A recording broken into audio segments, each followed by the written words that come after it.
Merci et bienvenue à tout le monde. Joyeux sabbat à ceux qui sont entrés dans le sabbat et à ceux qui ne le sont pas encore. J'apprécie que vous m'avez accueilli pour ce programme des Vêpres. Ce que j'ai pensé que nous pourrions faire aujourd'hui est d'aborder certaines des questions qui m'ont été posées personnellement, mais également des questions que j'entends dans les questions, les séances de questions et réponses que j'ai suivies, et j'apprécierais vraiment votre contribution. Si vous avez des commentaires ou des questions, n'hésitez pas à vous joindre à cette discussion commune de ce matin. Donc, la seule question que j'aborderai est la controverse apparente. La seule question que je n'aborderai pas, c'est la controverse apparente sur les dates de 172 et 73. Je n'aborderai pas pour le moment. Je pense qu'elle sera résolue ou répondue plus tard. Mais aujourd'hui, je ne toucherai pas à ces dates. Mais ce que j'aimerais donc commencer, c'est que j'ai deux questions qui m'ont été posées cette semaine concernant Quintus Fabius Maximus Gurgis.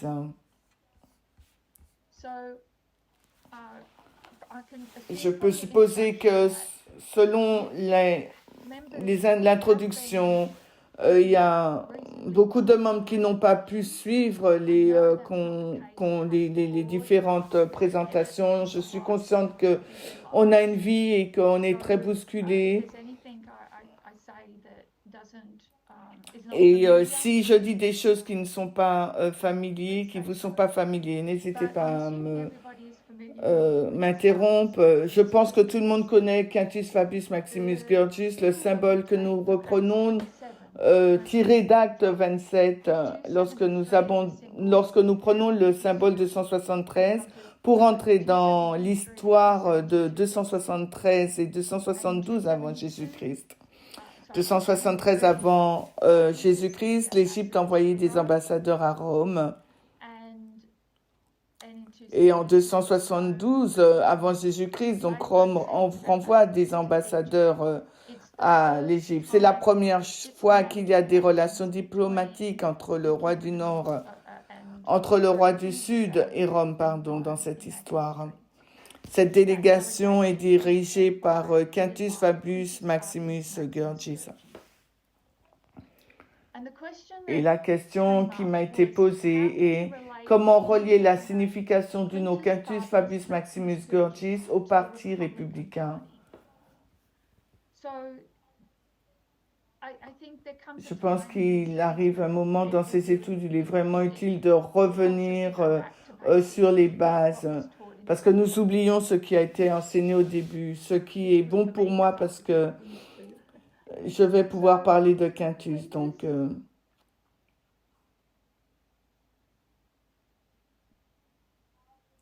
alors, Quintus Fabius Maximus Gurgis. Pardon.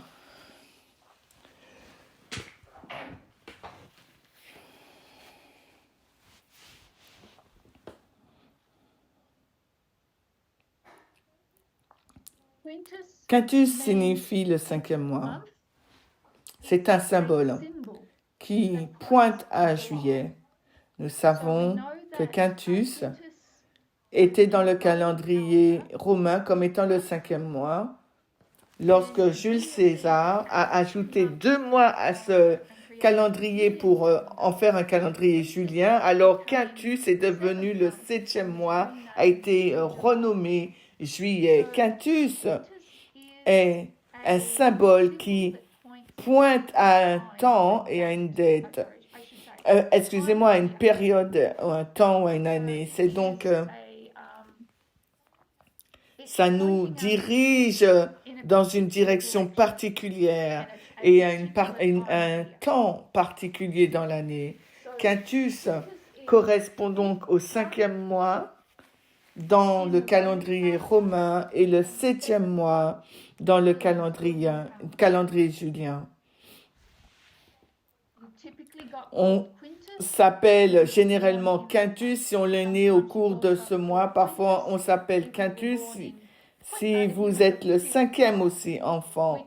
Nous pouvons supposer que ce Quintus Fabius Maximus Gurgius est né au cours du 5e mois parce que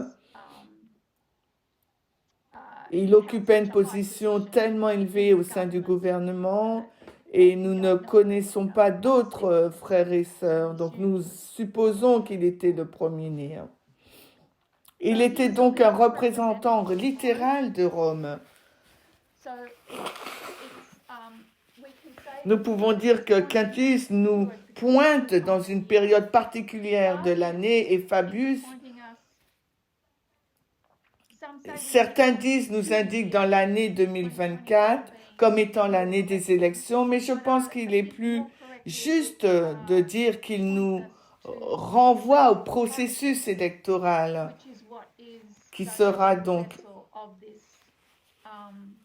le vaisseau de cette entité, ce 7e royaume qui est lié au processus électoral. Et Maximus Gorgius est un symbole de la loi du dimanche, l'inondation, le déluge maximal. Je sais que vous connaissez tout cela, mais c'est une question qui m'a été posée à 2 reprises cette semaine.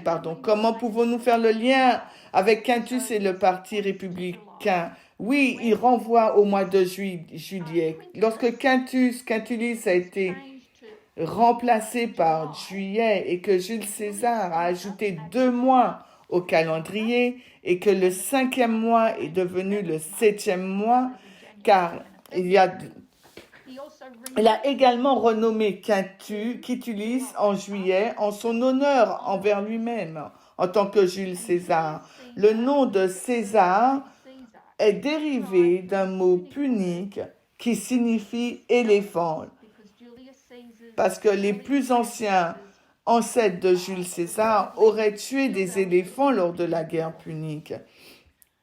Et il a fait imprimer le symbole de l'éléphant sur le premier denier quand il a pris sa fonction. Nous voyons donc que le mot éléphant, le symbole est lié à Quintus. C'est aussi lié, le symbole du Parti républicain, et c'est lié à Jules César. Quand nous prenons Quintus Fabius Maximus Gurgius en QFMG qu'on place à la loi du dimanche, ce qu'il fait, c'est qu'il nous renvoie à des événements, à une activité du Parti républicain au mois de juillet. Les symboles du mois, le mois de juillet, le processus électoral nous aide à orienter ou diriger la loi du dimanche vers cet événement. Notre premier témoin était QFMG. Mais une fois que nous commençons à déballer l'événement, notre premier témoin devient l'événement lui-même et Quintus devient notre deuxième témoin.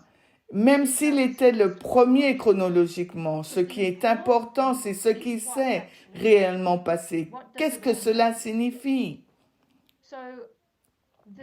Donc, Quintus Fabius Maximus Gurgius, QFMG, est remis en question parce que, en lien particulier avec le message de la loi du dimanche du 18 juillet, parce que ce message dépend sur Quintus. Et ce que j'aimerais montrer, c'est que le message là, il repose bien plus que sur Quintus. Quintus était un symbole qui nous orientait dans la bonne direction. Et les preuves se sont construites à partir de là. La deuxième question qui m'est arrivée cette semaine est, je me demande si QFMG n'essaie pas trop de tirer davantage de son nom en lui attribuant une date. Se pourrait-il que le nom ne signifie que 5 et 7, que nous marquions des votes et qu'une inondation maximale soit à venir? Ma réponse, lorsque nous examinons le nom Quintus, il s'agit d'une définition du dictionnaire. On n'a pas besoin d'un deuxième témoin pour la définition d'un mot dans le dictionnaire. Quintus vient de quintilis qui est juillet. Ce n'est pas quelque chose avec lequel nous pouvons jouer, ce n'est pas une balise qu'on peut déplacer. C'est juillet.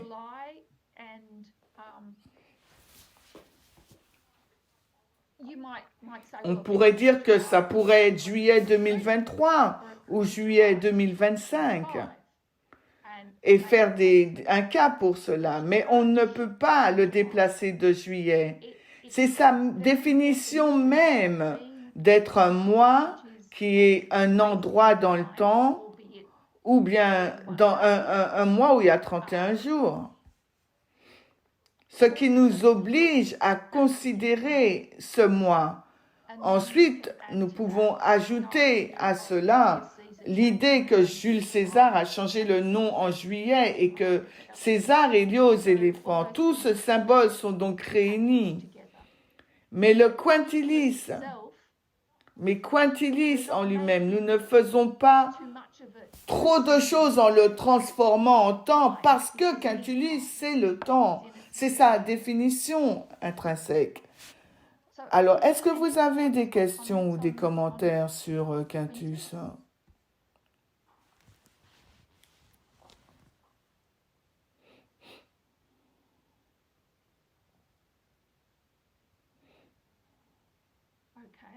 D'accord.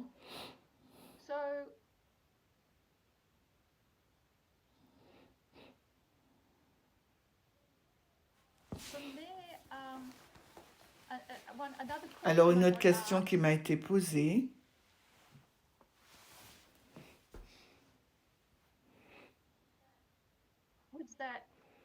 J'ai mentionné que le test avant 2014 consiste à accepter la date. Ensuite, nous devons comprendre l'événement. Comment voyez-vous le test pour 2024? Avant, nous devions accepter la date et maintenant, le test consiste à comprendre la date. C'est une question. Donc, si nous indiquons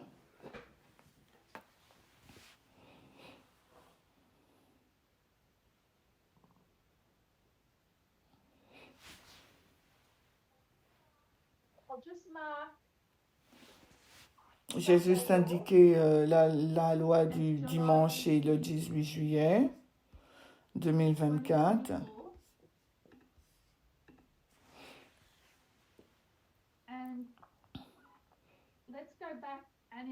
Alors, revenons et investiguons 2014.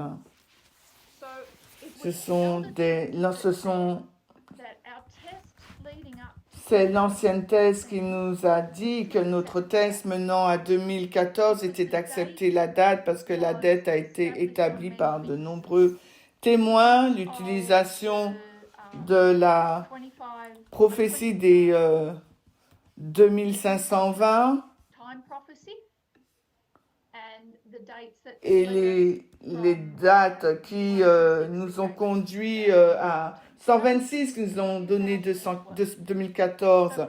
Cela a été prédit en 2012. Donc de 2012 à 2014, nous devons accepter la date. Et ensuite, après, nous devons déballer l'événement. Cela nous a fallu quelques années. Ce n'est qu'en 2018 que les événements de 2014 ont commencé à être déballés. Il y a donc une grande différence de temps. Nous regardons maintenant en arrière, en 2014, pour comprendre ce qu'était cette loi du dimanche de 2014. Parce que jusqu'à présent, tout ce que nous pouvions faire, c'était d'accepter les symboles et ce qu'ils impliquaient.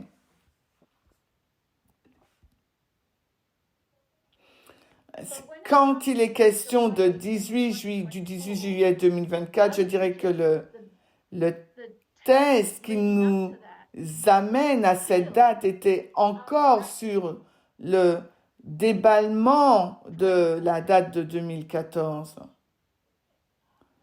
Et le test après le 18 juillet, c'est de déballer la date du 18 juillet. Je ne pense pas qu'il y ait un test sur nous avant le 18 juillet pour accepter la date. Il n'y a pas de test. Donc le test, c'était pour déballer 2014, parce que lorsque nous le faisons, lorsque nous comprenons pleinement ce que 2014 représentait, ce qui s'est passé dans cette année, alors le 18 juillet devient une évidence. Et nous pouvons toujours encore aujourd'hui déballer 2014 pour mieux comprendre la LD. J'espère que c'est clair. Je ne pense pas que nous avons été testés avant le 18 juillet, sur la date du 18 juillet. Je pense que les deux tests ont lieu maintenant. C'est différent, c'est similaire, mais différent du test de 2014. Est-ce qu'il y a des questions ou des réflexions sur ce point?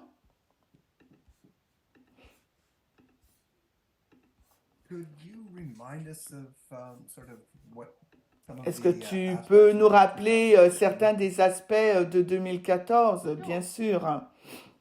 Faisons cela. Parlons un peu de 2014.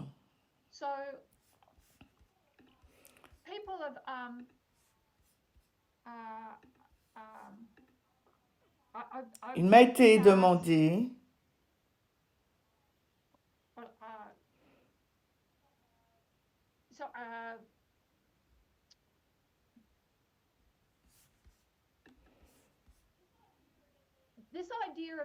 cette idée qu'il y a une loi nationale du dimanche et une loi mondiale du dimanche est apparue comme quelque chose de nouveau pour beaucoup de gens, alors qu'en fait ce sont des anciennes vérités que nous avions l'habitude d'enseigner avec FF1, l'ancien Jeff, d'abord une loi du dimanche national et ensuite une loi du dimanche mondial.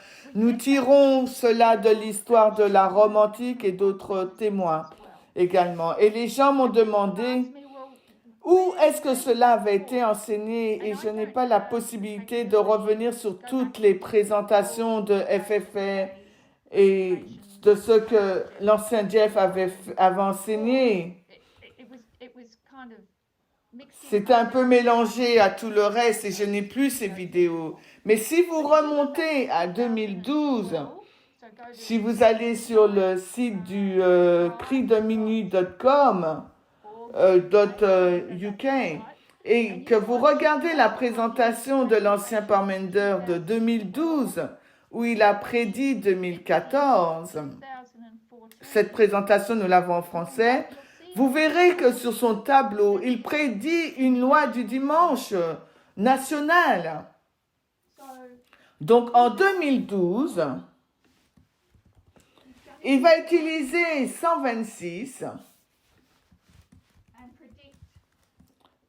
et prédire 2014. Et il l'appelle la loi du dimanche national.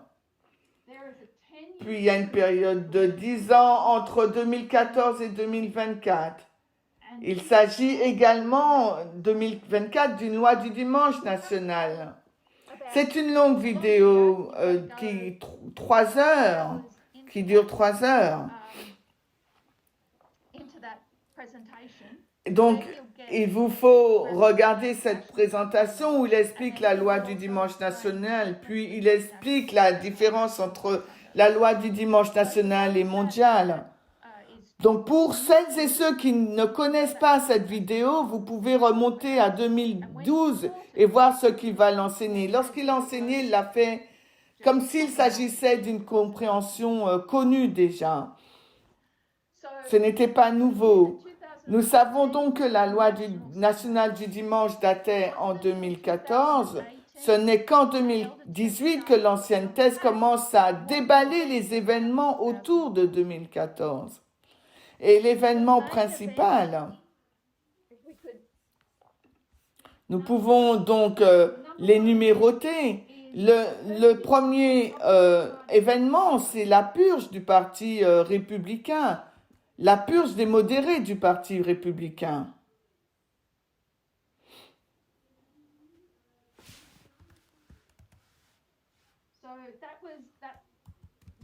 il y a une liste d'événements qui se sont produits en 2014.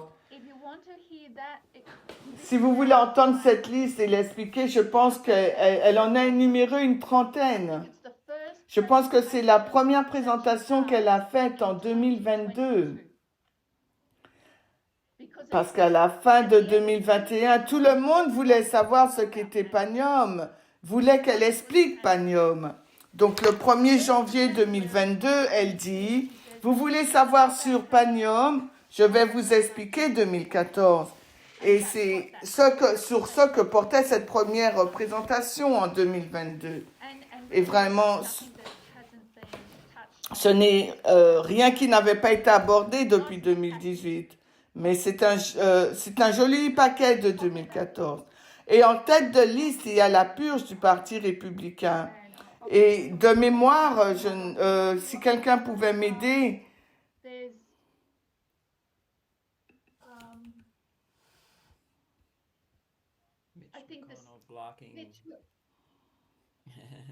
Great minds think alike. Yeah, oui, continue, Debbie. Mitch McConnell blocking the C'est la SCOTUS. Mitch McConnell qui bloque la certification des juges à la Cour suprême avec les conservateurs et les progressistes, on va dire. C'était donc le deuxième élément. Il y en avait un troisième qui concerne le gouvernement.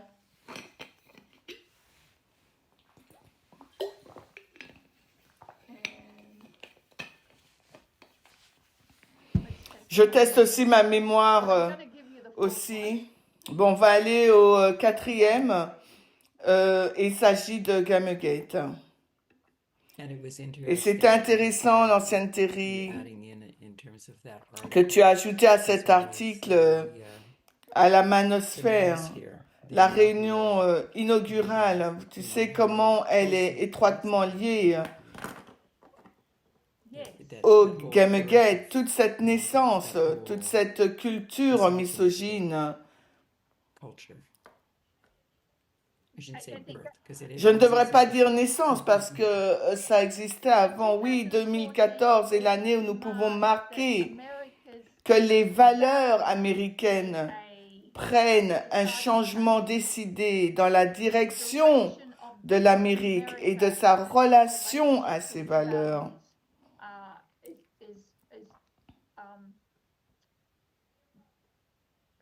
Et ça a vraiment changé en 2014. L'Amérique va prendre une direction différente.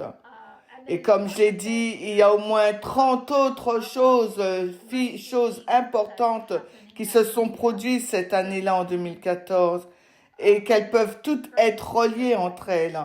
Mais là, ce sont les 4 les plus importantes. Et c'est ce que nous devrions observer avec intérêt. Il s'agit donc de la purge du Parti républicain. J'ai fait des présentations sur le travail de Stephen Miller depuis 2014. Il y a donc 3 hommes, Steve Bannon, Steve Miller et Jeff Sessions, que nous avons été invités à regarder, et en particulier Steve Miller. Et ce que Steve Miller a reconnu, c'est qu'il avait besoin de changer leur base et de la mener vers l'extrême droite, plus à droite. Donc il fallait, et nous, dans le mouvement, on nous a dit qu'il fallait passer de la droite à la gauche. Et ce que Stephen Miller a reconnu, c'est qu'il devait déplacer la base républicaine vers la droite plus. Il y a Stephen Bannon, qui veut aussi changer le monde, mais il considère le Parti républicain comme le vaisseau pour commencer ce travail. Il faut d'abord changer le Parti républicain. Et c'est ce que Stephen Miller reconnaît. Donc il faut changer vraiment la base et commencer par la base pour changer le Parti républicain. Je ne me souviens plus du troisième élément, mais il s'agit pretty much starting top down. il faut changer le parti du bas vers le haut. Change bottom up. So I might just Je vais enlever, actually I'll just take je vais enlever 2018 and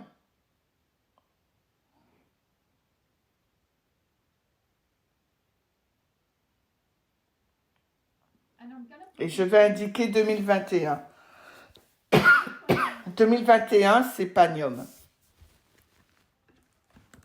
I want to mark in particular and Panium is like Panion, c'est un peu 2014. Il y a beaucoup de choses qui se passent cette année-là. C'est pour ça qu'au début de 2022, l'ancienne thèse nous ramène en 2014. don't just Il nous dit ne regardez pas qu'une seule chose parce qu'il y a énormément de choses. Et nous devrions and we should comprendre ces choses à partir du Panium. Parce que Panium, c'est la boîte de Pandore quand elle s'ouvre. C'est Pédémonium. C'est le chaos. so Je vais vous diriger vers le 6 janvier. Si nous suivons le travail de Bannon, Miller et Session en 2014, quand ils veulent prendre le contrôle du Parti républicain, purger les modérés du parti, alors ils commencent ce travail. Et quand on arrive à 2021, qu'ils ont perdu les élections, le Parti républicain est en plein désarroi. C'est dans la même position que lorsqu'il était avant 2014, quand il a perdu face à Barack Obama. Ils font donc une autopsie en 2014 et les centristes veulent devenir encore plus centristes. Ils veulent accueillir les hispaniques, les immigrés. Ils se rendent compte qu'ils doivent devenir encore plus centristes. Jeff Sessions, Steve Miller et Stephen Bannon disent non, il faut aller dans le sens opposé. Il y a donc des tensions qui existent au sein du Parti républicain. Et quand nous arrivons en 2021, la tension est toujours là, parce qu'il y a encore des centristes au sein du Parti républicain qui ont restreint Donald Trump pendant son premier mandat présidentiel.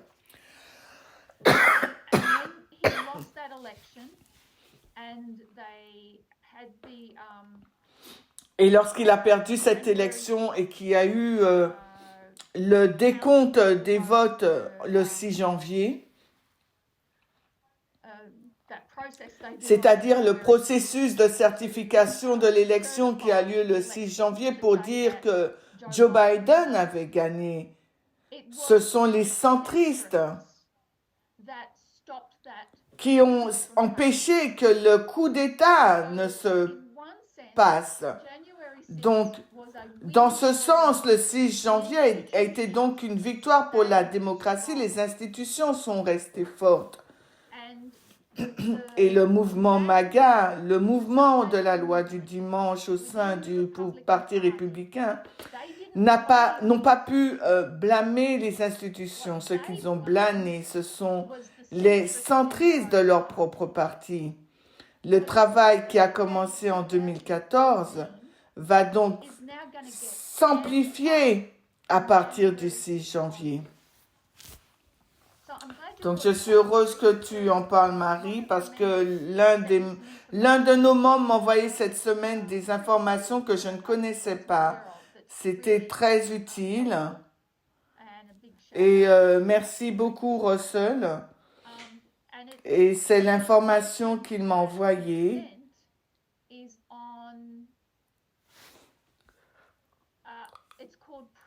S'appelle la stratégie de circonscription, precinct en anglais.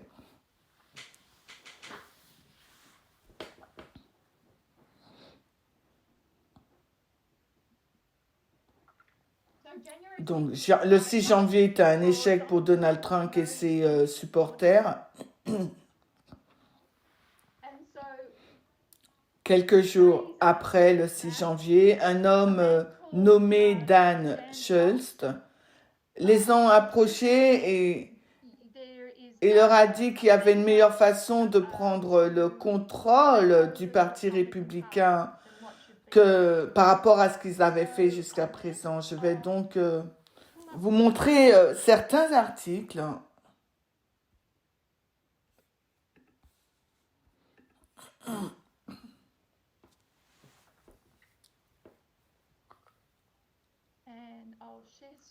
Je vais partager l'écran.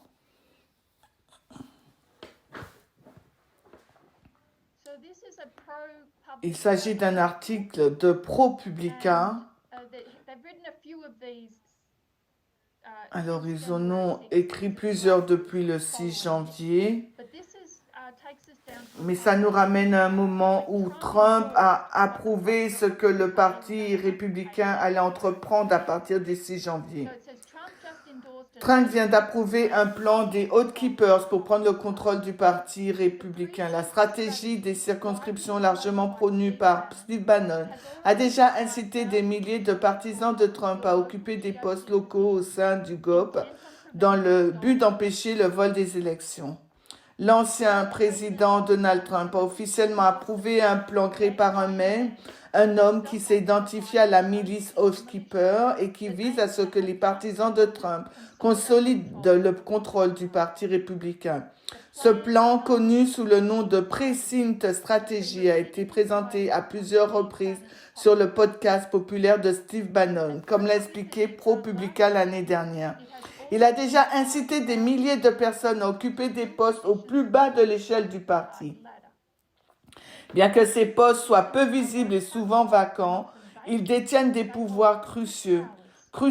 Ils contribuent à l'élection des cadres supérieurs du parti, influencent les choix des candidats qui figureront sur les bulletins de vote, font participer les électeurs le jour du scrutin et fournissent même du personnel au bureau de vote et aux commissions électorales chargées de certifier les résultats.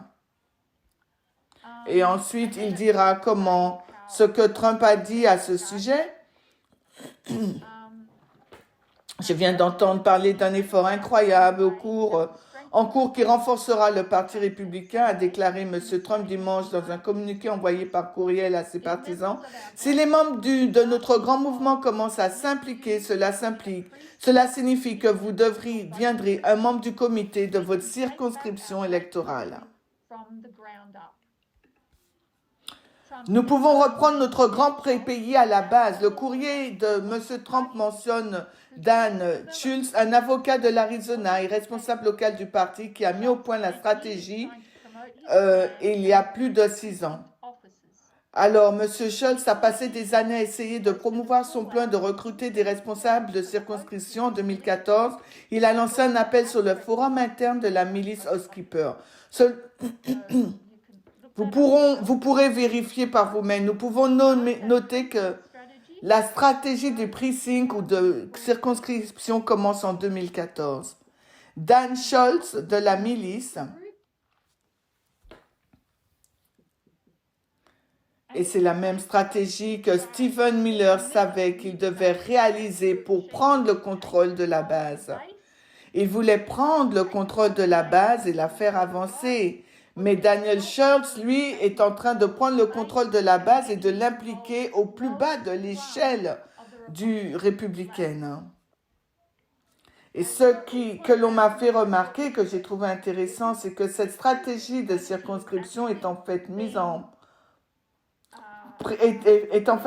pratique au même temps, même où les messages du mouvement portaient sur l'importance du management et de l'organisation. J'ai donc pensé qu'il s'agissait d'une réflexion intéressante.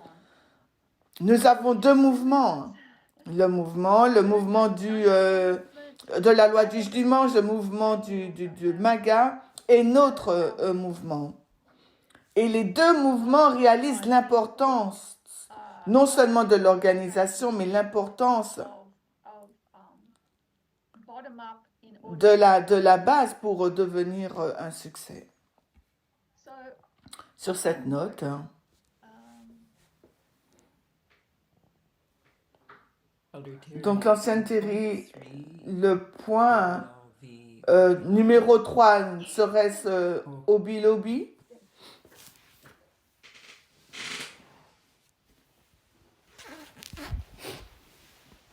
Oui, merci. thank you.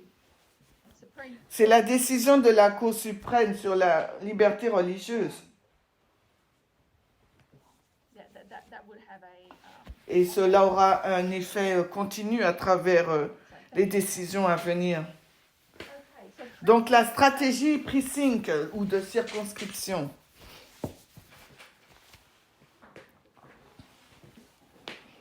Je vais essayer de passer une vidéo qui est très courte. Faites-moi savoir si ça fonctionne.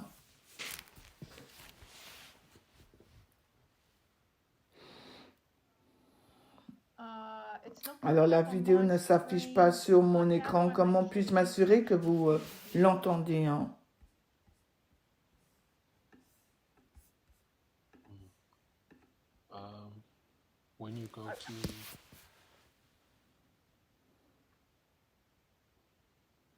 When you go to Alors quand tu partages l'écran, when you click on share screen, dans ce panneau, il doit y avoir un bouton button that says share qui sound. te dit de partager le Share son. Okay, Merci thank you beaucoup. very much.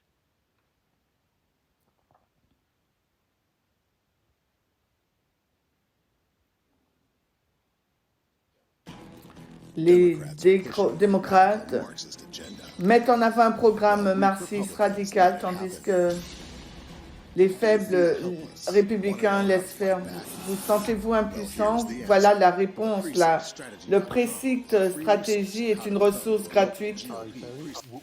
Donc, l'ancienne Terry, nous entendons le son, mais nous ne voyons pas l'image.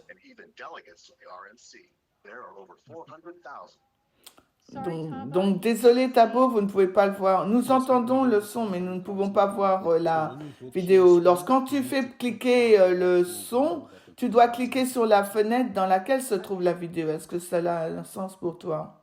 Sorry, I know this Zoom stuff is a headache, but yeah. No, Je sais que Zoom, c'est un casse-tête parfois. so Alors, désolé. That's okay. So in the share screen, it'll have boxes. Alors, partage l'écran et Just click on the one that the video is in, and it will share that one specifically. clique sur la vidéo.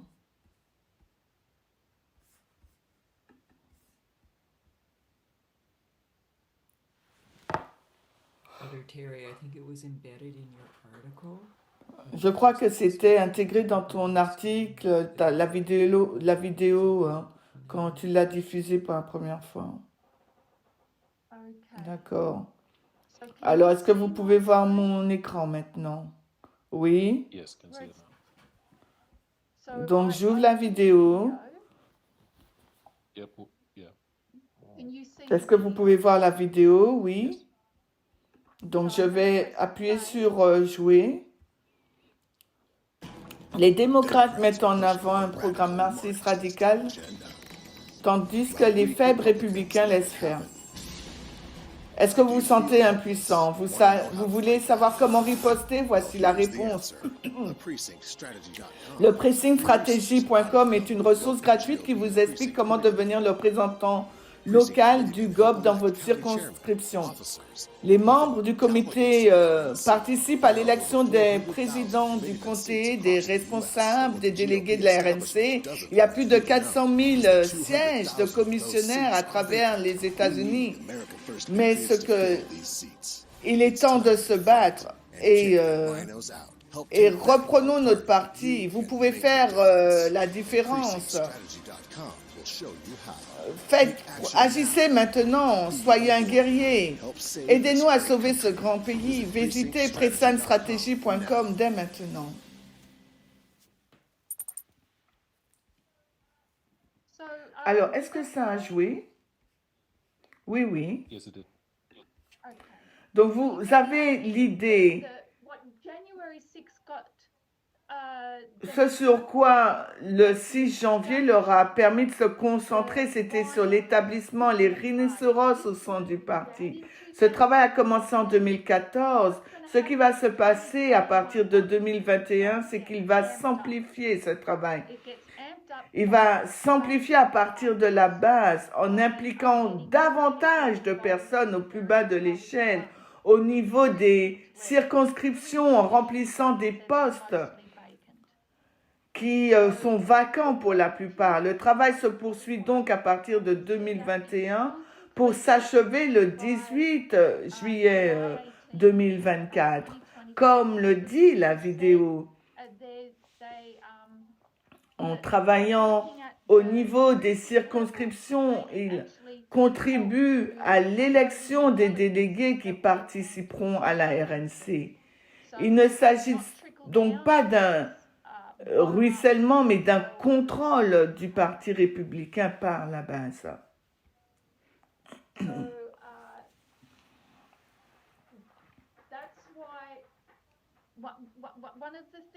Et l'une des questions qui est posée sur Quintus est que le 18 juillet ne repose que sur un nom, mais ce que je ne vois pas beaucoup dans les questions-réponses, c'est la relation entre 2000 et 2014, entre 2014 et le 18 juillet, et que nous pouvons décortiquer, déballer 2014 et voir comment le changement du Parti républicain s'est opéré, s'est développé, et comment il arrive à sa fin à la RNC en 2024.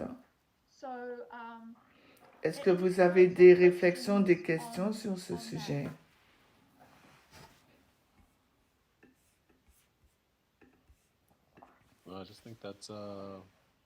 Je pense que c'est profond. Vous le savez, bien sûr.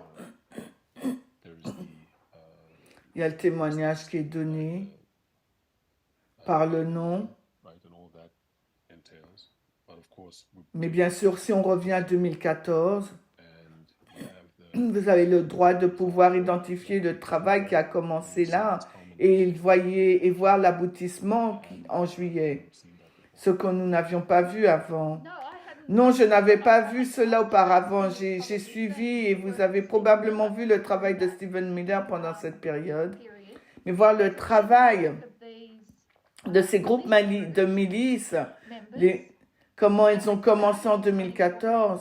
Comme l'a dit Debbie, nous avons la première convention inaugurale de la Manosphère en 2014. Nous avons aussi les groupes des miliciens, les Oathkeepers, qui commencent leur travail au sein du Parti républicain.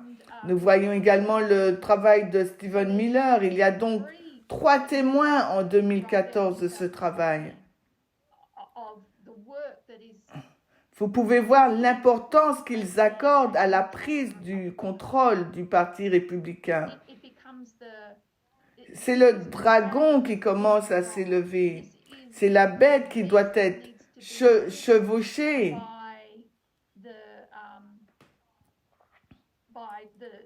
Le mouvement MAGA.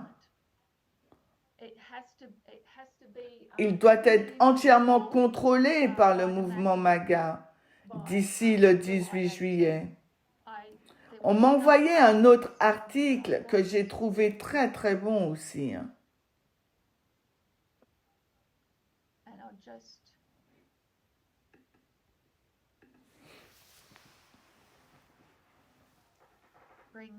Je vais lire quelques paragraphes.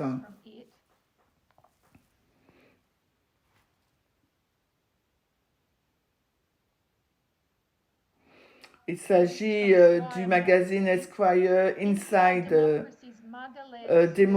tentative de suicide menée par la MAGA.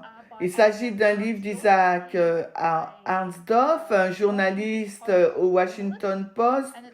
Il s'intitule « Finir ce que nous avons commencé ». Le mouvement MAGA fait la guerre pour mettre fin à la démocratie. C'est une interview de l'auteur qu'il a publié le 21 mai 2024, parce que le livre est sorti avant les élections. Le livre est sorti avant même la CNR. En fait, en février 2021, un avocat nommé Dan Schultz a été invité à l'émission The War Room avec Steve Bannon pour promouvoir une stratégie politique qu'il avait apprise pour la première fois en classe de 5e dans le cadre de l'instruction civique, à savoir les circonscriptions locales des partis. Selon lui, c'est au bas de l'échelle de la structure du Parti républicain que se trouve toute l'action. Il semble un peu essoufflé. Il a expliqué que si les auteurs de War Room voulaient prendre le contrôle du Parti républicain, c'est au niveau des circonscriptions qu'il faut le faire. En se nommant président du comité de circonscription, il s'agissait d'une notion fondamentalement démocratique et banale, presque un peu ennuyeuse, mais qu'elle a touché un point sensible chez les auditeurs qui étaient déjà convaincus du grand mensonge selon lequel les élections de 2020 avaient été volées, mais pas par les démocrates. Alors, deux personnes qui n'ont pas envie de prendre position pour la victoire légitime de Trump. Le parti avait besoin d'une prise de pouvoir, MAGA. Il en avait besoin rapidement. Ce livre, c'est de finir ce que nous avons commencé. Quand a-t-il commencé? En 2014. Et quand est-ce qu'il s'amplifie? À Panium, en 2021. Et c'est là que nous marquons la montée du 7e royaume. C'est là que commence l'agitation qui s'achèvera avec la loi du dimanche.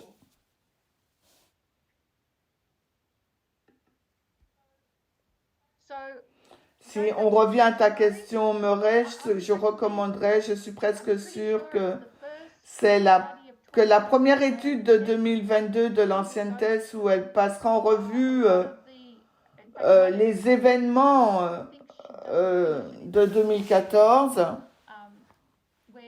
Elle n'a pas fini en fin de compte. Elle déballe 2014. Je suggère donc que nous continuer de déballer 2014 jusqu'à ce que nous comprenions la date.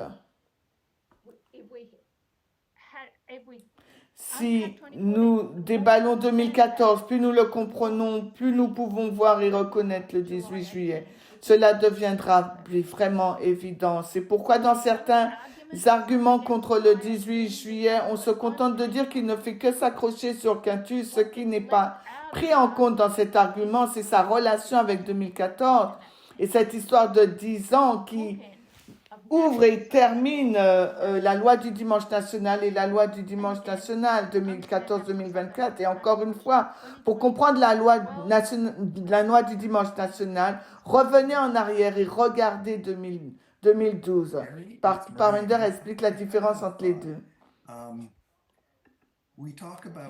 Alors, c'est encore Murray.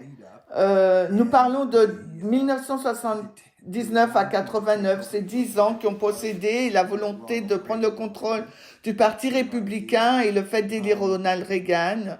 Ce genre d'idée, c'est un aspect presque similaire d'une certaine manière. Il s'agit d'une période de 10 ans et d'une montée en puissance. Mais c'était à l'époque. À l'époque, c'était l'Église qui essayait de faire élire Ronald Reagan.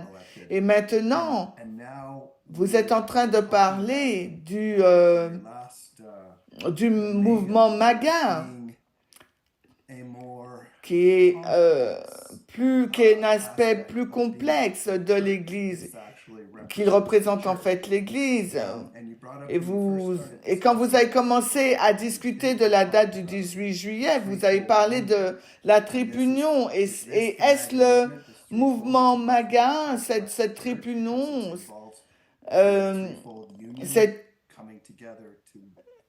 est-ce que ça devient une église? Est-ce que vous pouvez faire un commentaire sur à quoi ressemblent la triple union? Non, je pense que c'est ce que nous voyons ici, c'est le rapprochement de l'Église et de l'État, c'est le péché des États-Unis. c'est l'Église qui chevauche la bête. Nous devons voir l'Église d'une manière un peu différente de ce que nous avons l'habitude de voir et de reconnaître. Vous savez, l'Église est un bâtiment avec une croix dessus et c'était très religieux. Maintenant, nous comprenons l'Église comme quelque chose de beaucoup plus large. Elle englobe également la culture, les normes sociétales, etc. Alors, c'est quoi? C'est quand la société veut diriger le gouvernement. Cela peut ressembler à la démocratie, mais ce n'est pas une république démocrate. C'est donc la différence entre une démocratie et une république démocratique. C'est donc une république, les lois sont vérifiées, les lois sont vérifiées, s'assurer que la majorité ne peut pas dominer la minorité. Elle protège les droits des citoyens, mais dans la démocratie pure, c'est le peuple qui gouverne. Nous devons nous rappeler que l'Amérique a été fondée en tant que république démocratique. Et lorsque vous enlevez ce côté républicain, l'état de droit, ça devient juste une république où la société, où le peuple gouverne. Et c'est un endroit très dangereux pour les minorités parce qu'elle enlève les droits humains. Oui, je pense, comme tu l'as dit, Murray, s'il y a une union, une triple union, cette triple union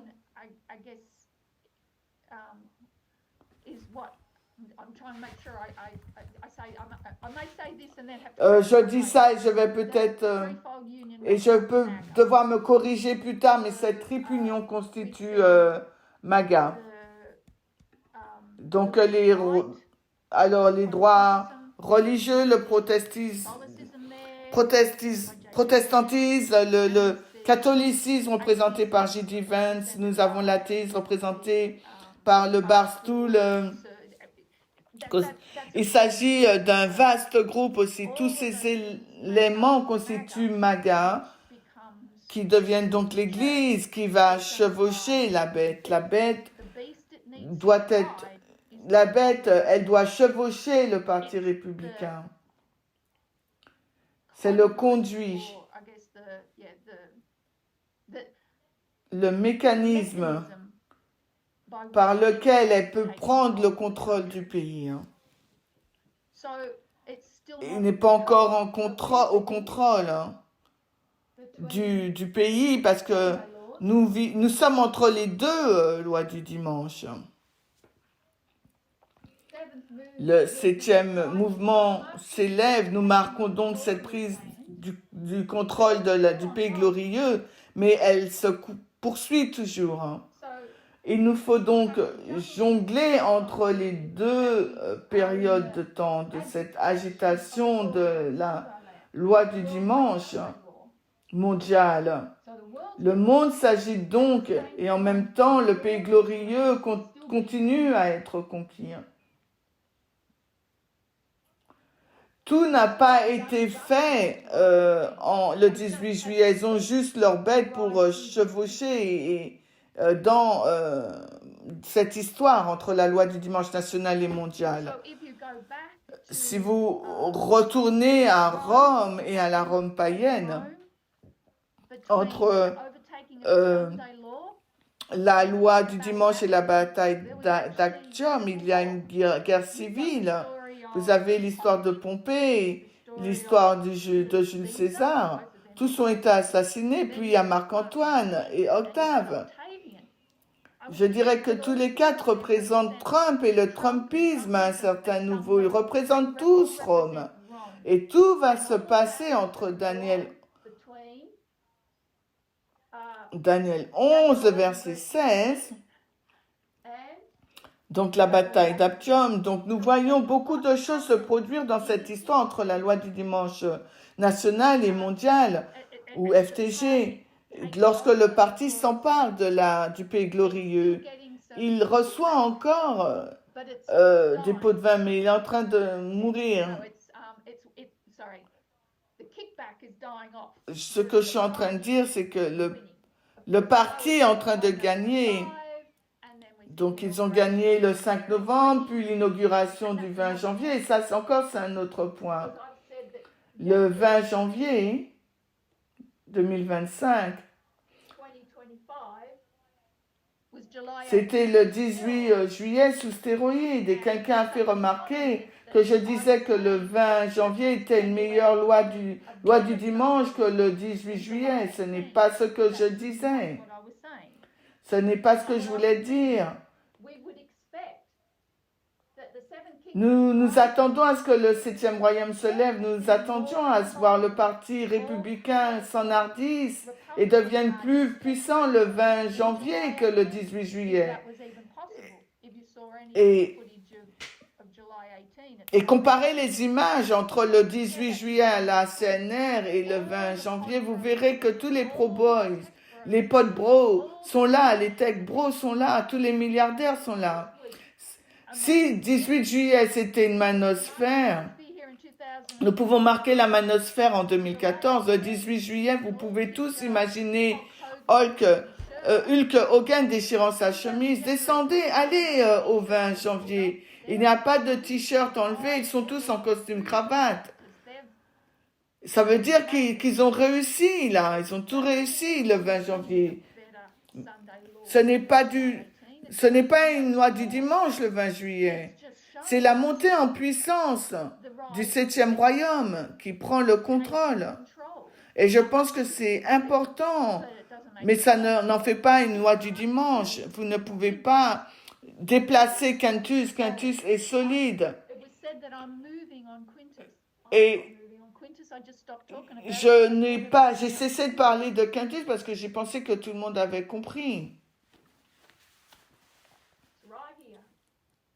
Quintus est là le 18 juillet.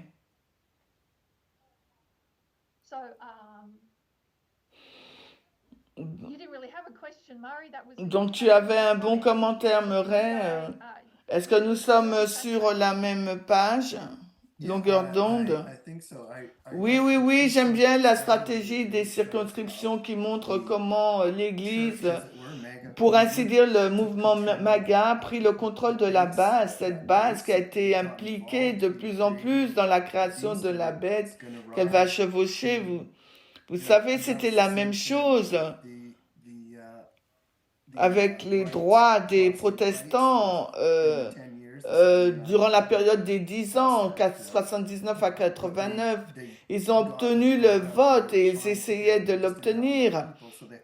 Ils n'avaient tout simplement pas assez de monde. Ils ont dû tendre la main aux catholiques, aux athées pour s'unir, pour créer cette baisse, pour ainsi dire, qu'ils pouvaient par la suite contrôler pour obtenir le type de société qu'ils souhaitaient.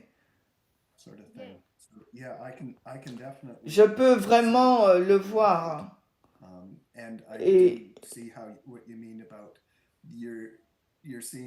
Et à propos de ce que tu dis, cette augmentation sur la loi du dimanche, entre la loi du dimanche national et la loi du dimanche mondial, pour augmenter cette prise de contrôle. Oui, même au cours des 2 dernières semaines, un juge leur a dit de faire demi-tour, puis ils peuvent pas faire ce qu'ils veulent, mais non, ils sont tellement enhardis qu'ils ont dit non au juge. Et tu as dit autre chose qui m'a fait penser à quelque chose, mais je l'ai perdu. Hein. En 2014, ils voulaient renverser le parti républicain.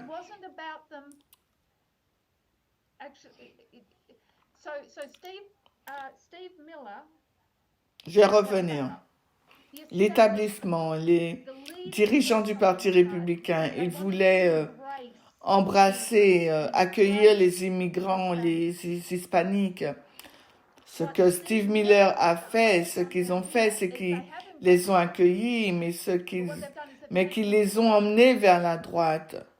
and they've Et ils taken les ont emmenés vers la droite the à travers les Podbro, par la manosphère. Ils ont pris les hommes mécontents de la communauté noire, hispanique, immigrée, et les ont emmenés encore plus à droite. so it Lorsque nous parlons des precincts ou des circonscriptions, il ne s'agit pas seulement de MAGA, you know, c'est-à-dire des hommes américains blancs. Ça englobe en fin de compte maintenant toutes les cultures, toutes les nationalités, parce que nous savons que the man is la manosphère du patriarcat existe dans toutes les cultures. and Et they've been able to cette manosphère a été capable de l'exploiter. Pardon, pas cette manosphère, mais let me euh, repeat that, I think I'll le Parti républicain, Stephen Miller a été capable de l'exploiter. Donc, je vais répéter, je pense avoir été très clair. En 2014, ce sont les centristes qui voulaient embrasser d'autres cultures, mais d'un point de vue différent, d'un point de vue centriste. Ce que le mouvement MAGA a fait, c'est de les accueillir, les embrasser, mais de les amener plus à droite, en les amener à embrasser la manosphère, pour les amener à embrasser la politique de la droite. Et cela a été fait à travers la manosphère, à travers les podcasts. So, yes, disaffected males. Oui, tous les hommes mécontents de chaque communauté ont été exploités par ce biais. Precinct strategy. Oh, thank you, Murray. Donc, merci Murray. And so, yes, so we're seeing this. Nous voyons cette agitation du monde pendant cette période, mais nous voyons aussi que le pays glorieux est en train d'être conquis. Hein. C'est un processus. La loi du dimanche est un point, une période. La loi du dimanche national est un point, mais aussi une période. L'Église a sa bête. Elle doit maintenant parcourir cette histoire. Et elle piétine tout sur son passage. Auriez-vous d'autres commentaires ou de pensées I was just going to add, J'allais juste ajouter, je me souviens qu'avec Steve Bannon, and it may actually c'était be peut-être même Dan Scholz, that he was sort of il referencing faisait en quelque sorte référence, il parlait d'apprendre. and it possibly is this C'était peut-être l'expression stratégie de circonscription learning this fantastic way of gaining control de façon d'apprendre cette façon fantastique de prendre le contrôle. Il a parlé de colère, de conseil scolaire. Il parlait même pour la liberté. C'était vraiment puissant quand vous y réfléchissez. Vous savez, cet activisme populaire a toujours été très puissant.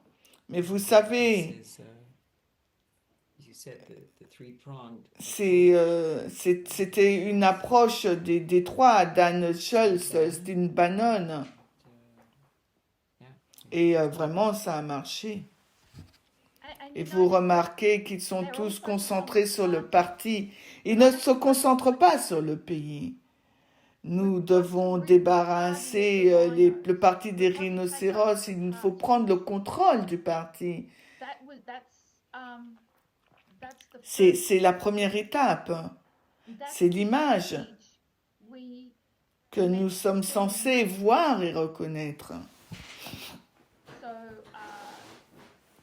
C'est pourquoi je suggère que c'est ici que l'image de la bête, le royaume numéro 5, est mise en place le 18 juillet. Le 7e royaume est en place, est en pleine exposition. Il est exposé et fait une image à la 5e bête. La 5e bête était la papauté, qui chevauchait les rois d'Europe. C'est la même chose, mais c'est différent. Nous nous attendons toujours à ce que l'Église ressemble à une Église particulière, mais le message du cri de minuit nous a appris à voir l'Église comme une institution beaucoup plus large.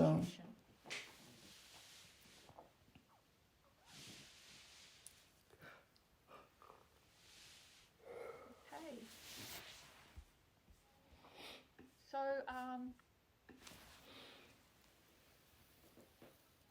might have time for another question. Nous avons le temps pour une autre question. L'ancienne Teresa Annabelle. Je suis désolée, je suis arrivée en retard, mais je voulais juste avoir un éclaircissement sur le dragon, la bête et le faux prophète. Quand nous disons que cette bête, est-ce que nous parlons du parti républicain qui est en train d'écrire maintenant son histoire, ou s'agit-il d'autre chose? Non, tout est inclus. Donc, généralement, quand on parle du dragon, de la bête et du faux prophète, on reconnaît qu'ils peuvent représenter différentes institutions, mais aussi différentes religions. Le dragon, la bête est évidente, c'est le catholicisme, le faux prophète, le protestantisme apostat. Mais quand on parle du dragon, on en parle littéralement d'une puissance athée, le dragon étant l'athéisme. Mais il englobe beaucoup plus de cultures, de groupes différents. C'est donc une triple union. Et je suppose que j'ai fait cette étude au comité international. En même temps, nous pouvons regarder le regroupement des religions, des pensées, des cultures, et ils vont chevaucher une bête, ils vont chevaucher le dragon. L'Église a besoin d'un pouvoir civil pour faire respecter ses dogmes. L'Église, dans notre histoire, devient plus complexe que celle des 1260 parce qu'il n'y avait qu'une seule Église, un seul ensemble de dogmes. Ce qui est imposé à la société aujourd'hui, ce n'est pas seulement les dogmes d'une Église, c'est une façon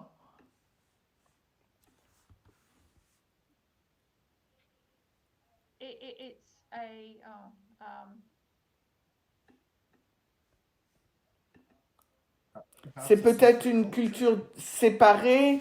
Je pense que la culture est probablement le meilleur mot, n'est-ce pas? Mais maintenant, c'est une culture particulière. C'est l'exceptionnalisme américain qui est en cause. C'est la façon dont ils voient l'Amérique. L'intégrisme, le protestantisme, le barstool conservateur, ce qu'ils ont, c'est leur vision des États-Unis, à quoi elle devrait ressembler l'Amérique, comment ils devraient se comporter.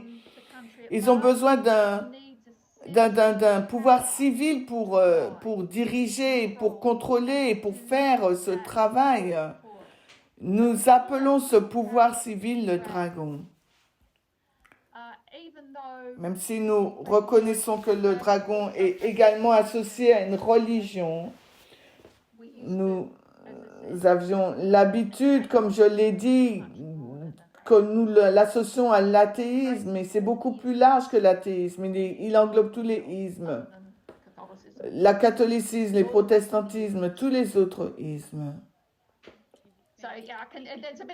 Donc il y a un peu d'énigme, n'est-ce pas, quand vous avez un dragon qui a une triple union, qui représente le pouvoir de l'Église, mais qu'il y a aussi le dragon qui est la bête, le mécanisme par lequel l'Église va se transformer.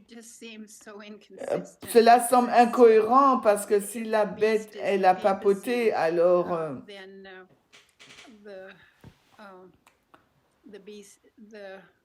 la papauté ne peut pas se chevaucher elle-même. C'est généralement l'Église ou la femme qui chevauche la bête. Donc la bête, la femme étant l'Église, et donc l'Église chevauchant la bête, et nous disons que la bête représente la papauté, donc la papauté ne peut pas se chevaucher elle-même. Donc peut-être que c'est un bon point de départ pour notre prochaine session. Merci. Nous pourrions commencer avec Apocalypse 12 et parcourir ce chapitre. Si c'est d'accord. Il nous reste 5 minutes, je crois. Alors, ce qu'on va faire, c'est peut-être commencer. Annabelle, as-tu une Bible sur ton téléphone ou le livre?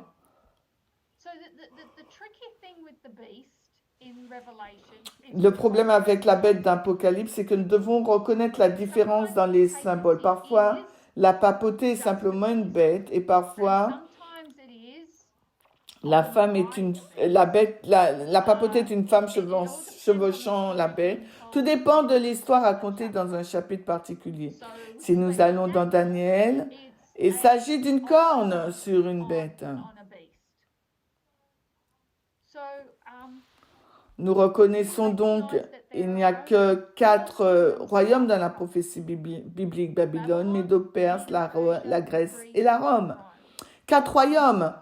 Mais le 4e royaume a 3 phases différentes: la Rome païenne, la Rome papale et la Rome moderne. Si nous allons dans Apocalypse 12, c'est le chapitre qui nous donne les 3 parties. Donc, si vous êtes dans Apocalypse 12,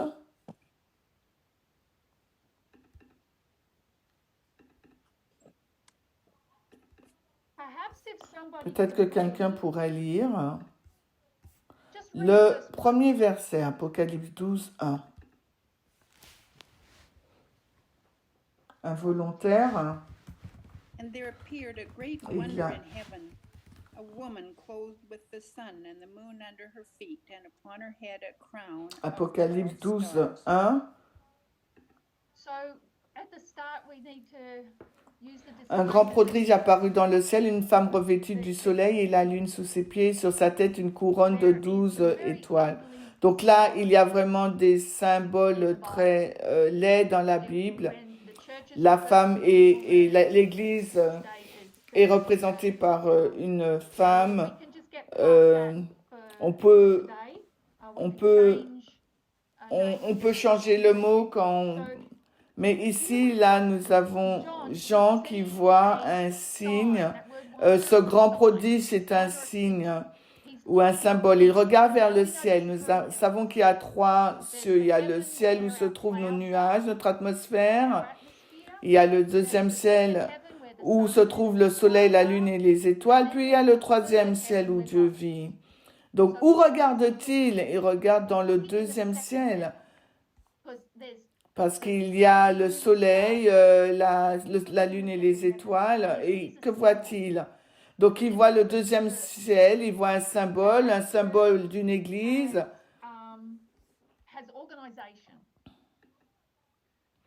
L'organisation est représentée par le soleil, la lune et les étoiles. Nous savons que si nous revenons au chapitre 8 de l'Apocalypse et que nous regardons la 4e trompette, vous vous souviendrez les érules, donc les érules, donc la 4e trompette, il y a le royaume des érules, il y a le soleil, la lune et les étoiles, et c'est le gouvernement. Le soleil était leur empereur, la lune était le système judiciaire et les étoiles étaient le consulat ou leur sénat, quelque chose comme ça. Tout cela a été balayé. Ici, nous voyons une église qui porte 12 étoiles. Et traditionnellement, les adventistes du 7e jour considèrent que c'est le début de l'église chrétienne.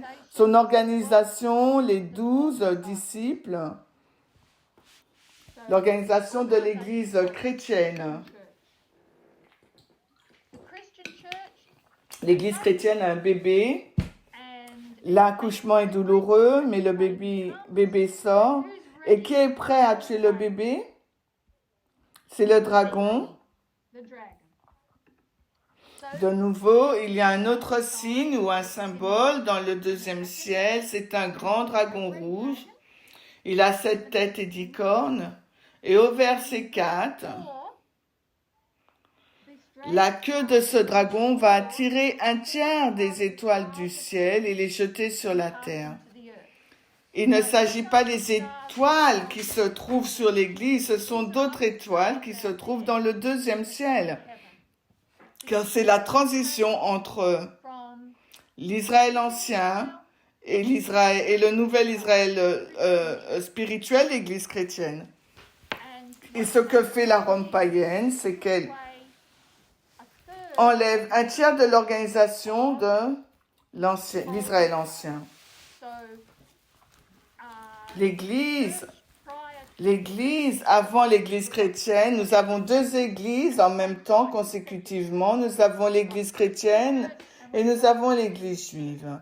Et l'Église juive avait 3 niveaux d'organisation, les rois, les prêtres et le Sanhédrin. Et ce que la Rome païenne a fait, et là nous sommes en 63 avant Jésus-Christ, c'est la loi du dimanche. En 63 avant Jésus-Christ, c'est la loi du dimanche. Daniel 11:16, c'est là qu'elle a supprimé les rois. Elle enlève un tiers des rois. Donc elle enlève il ne reste que elle enlève les rois, il reste que les prêtres et les Sanhédrins. Nous voyons donc la transition entre 2 églises. L'émergence de l'église chrétienne en l'an 4, l'an moins 4 avant Jésus-Christ, la naissance de l'enfant mâle, et nous voyons le baptême en l'an 27, et nous voyons l'interaction de la Rome païenne avec l'église. Elle va balayer l'organisation de l'église précédente, mais elle va aussi essayer de tuer l'enfant homme de la nouvelle église chrétienne.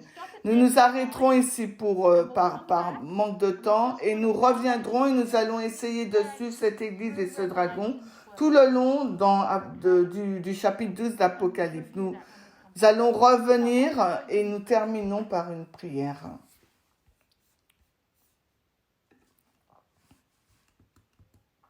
Notre Dieu d'amour dans les cieux, nous te remercions pour ce temps que nous passons ensemble. Je te remercie pour les voix qui se sont ajoutées à la conversation tout au long de la semaine et aujourd'hui.